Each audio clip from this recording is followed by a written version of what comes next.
After planning out a woodworking project, we oftentimes need to source new lumber. This lumber needs to be as straight and flat as possible to ease the building process. The problem is, sometimes when we bring this lumber home, it ends up warping in our shop. In this video, we will be discussing the ways to prevent this from happening. Please pardon the audio as there were projects being built at the time of the recording. I really hope you enjoy these woodworking tips. Shopfix. It's for the love of woodworking.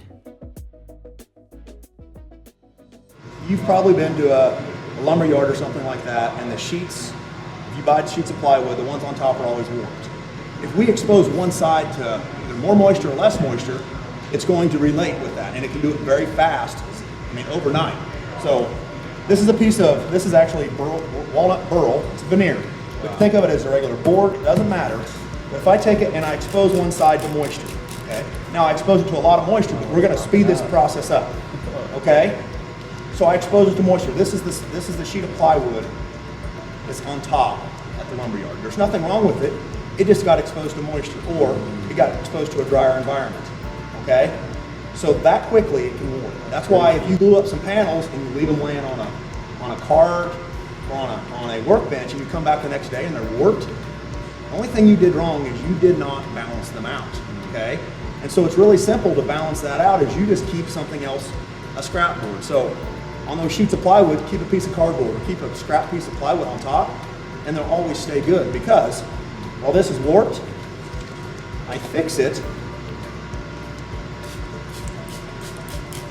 by balancing out the moisture, okay? So just that quick, it goes back flat, because now I have the same amount of moisture on the same side.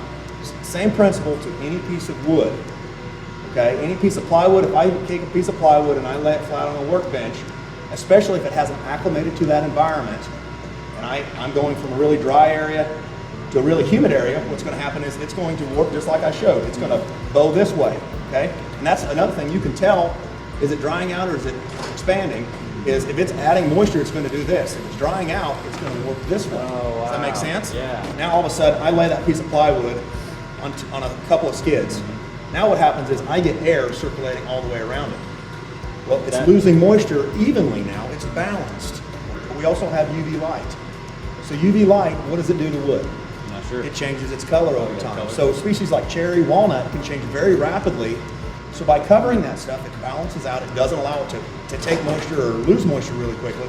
It also keeps that light off of it. So when we were using species like cherry, walnut, mahogany, those can change very rapidly, especially if you're in an environment where you've got that natural light.